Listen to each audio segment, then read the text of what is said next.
Riddle me this, Rad. How does one approach a puzzle if one is puzzled by the puzzling and doesn't know what kind of puzzle it is? Why, that's easy, Bajo. You poke, prod, and pull until something pops. And that's exactly what you do in GNOG. Oh, that's also how I wake up Bajo in the morning. It's true.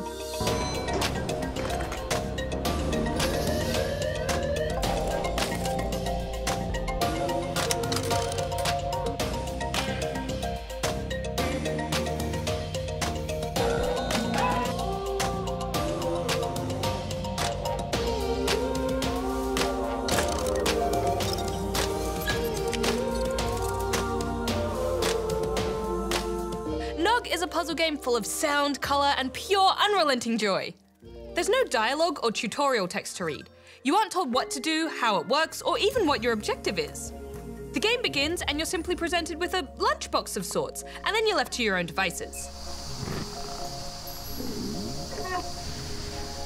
It's a game of discovery. Yes, and there's lots of little worlds to discover. Instinctively, you begin by pulling levers, spinning dials, and poking buttons until you get a response. It's a very tactile experience. Everything you do gives a little bleep or bloop to let you know if you're on the right path or not. Challenges are presented by a series of lunchboxes to work your way through.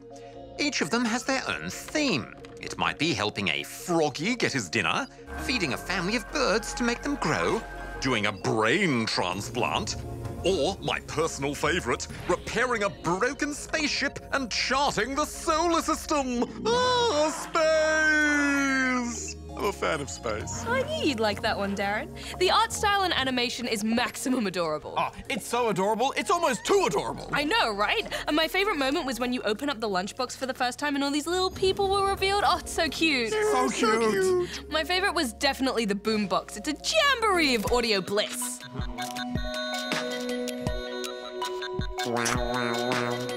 You slowly figure out that the puzzle needs you to repair this little dude's music player, and the whole time just cool tunes play.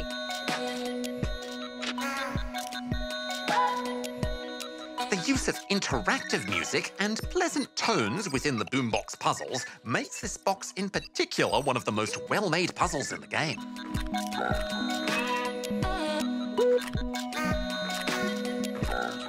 Oh, Darren, it was so funky, I almost did not want to solve it. Oh, me too, Bajo. I just wanted to spin the dials and jam out.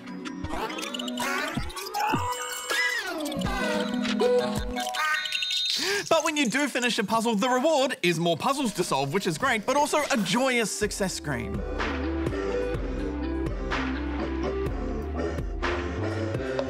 There's just so much reward for all of your actions in this game. Naturally, I solved each puzzle very quickly, but most humans will find the game to be a bit over 3 hours long. Bajo, Rad, do you think that's too short for the price of the game? Yeah, I think maybe a little bit, Darren, but it is really well made and quality over quantity, so I forgave that pretty quickly. I agree. The value here is in the experience, not the length. Yeah, and I found it didn't outstay its welcome, which is really important, and it's nice to be able to sit down and finish a game.